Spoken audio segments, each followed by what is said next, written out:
बिस्मिल्लाहिर्रहमानिर्रहीम अल्लाहुम्मा सल्लि अला सय्यिदिना मौलाना मुहम्मद व बारिक वसल्लिम अलैहि। आज मेरा मौजू है हफ्ते वाले दिन बच्चे सबक सबकी कमज़ोर क्यों सुनाते हैं, उसकी वजह और उसका हल।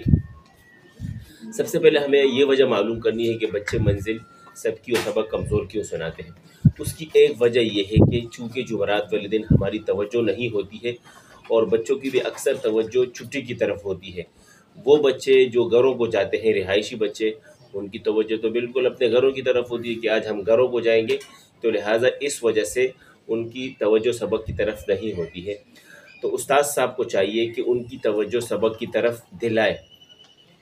पहली बात तो ये है। दूसरी बात ये है कि जिस वक़्त वो बच्चे ज़ोहर की पढ़ाई में बैठ जाने के बाद सबकी देख लें, मंजिल देख लें, उसके बाद आपने उन बच्चों को मुताला देना है। जैसे आमतौर पर तरतीब होती है, मुताला देने के बाद आपने बच्चों को ये कहना है कि आप अपना मुताला 7 से 11 बार दोहरा लें। जिस वक़्त ये बच्चे अपना मुताला 7 से 11 बार दोहरा लेंगे, इनको इस सबक को याद करते वक्त जुम्मे वाले दिन कोई परेशानी नहीं होगी।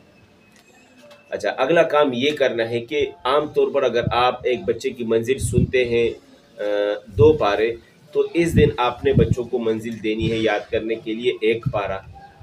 चूँकि जुमेरात का दिन भी है और हफ्ते के दिन आपको जो ये परेशानी पेश आ रही है उसका हमने हल तलाश करना है, तो आपने 1 पारा दे देना है। अब आते हैं जुम्मे वाले दिन की तरफ। जैसे ही बच्चे जुम्मे के दिन आते हैं अपने घरों से, उनका दिल उदास होता है, परेशान होते हैं, बहुत मुश्किल होता है घर से निकल कर पूरे हफ्ते के लिए मदरसे में जाना। तो सबसे पहले आपने बच्चों के साथ मिलना है, खंदा पेशानी के साथ मिलना है, हंसमुख होकर मिलना है और इनको आप अपने पास बुलाकर इनका दिल बहलाना है। जब आपने बच्चे का दिल बहला लिया है, अब उनसे आपने 2-3 नसीहतें कर लेनी है बस, ताकि आज के लिए भी वो कारगर साबित हो और आने वाले पूरे हफ्ते के लिए ये उससे बच्चे फ़ायदा हासिल कर सकें। उसमें आपने ये कहना है कि बेटा आपने अपने घर को छोड़ा, अपने बहन भाइयों को छोड़ा, वालिदैन को छोड़ा इस दीन के लिए। अब आप आ गए, आपके पास पूरा हफ्ता है, आप इस हफ्ते में मेहनत करें, आप दीन के लिए निकले हैं, अल्लाह आपको इसका अजर देगा। इस तरीके से 1-2 लतीफ़े वगैरह भी सुना दिए, 2-4 मिनट आपने तरगीब दे दी और बच्चों को अपनी जगह पर भेज दिया। अब ये बच्चे खुशी के साथ, दिलजमी, दिललगी के साथ अपना सबक याद करेंगे। यहाँ हमारा काम मुकम्मल हो गया।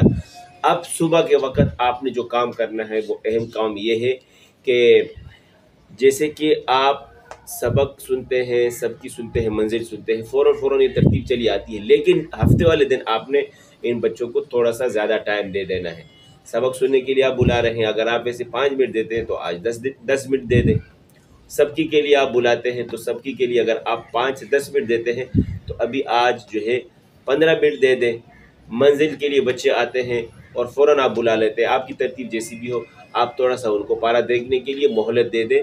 तो ये है कि आपने ये काम भी साथ साथ करना है कि बच्चों को मोहलत दे देना, चूँकि हमने आसानियाँ पैदा करनी है।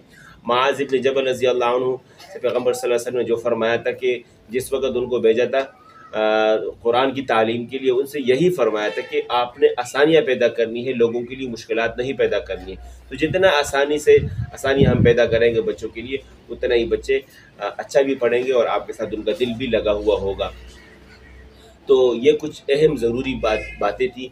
हफ्ते वाले दिन जो असातिज़ा परेशान होते हैं उनसे मुतालिक इन तरीके के मुताबिक आप बच्चों को लेकर चले, इंशाअल्लाह आपके लिए हफ्ते की जो परेशानी है वो दूर हो जाएगी। उम्मीद करता हूँ आपको वीडियो पसंद आई होगी। इसी के साथ मैं इजाज़त चाहता हूँ। अपना ख्याल रखिएगा। अल्लाह हाफ़िज़।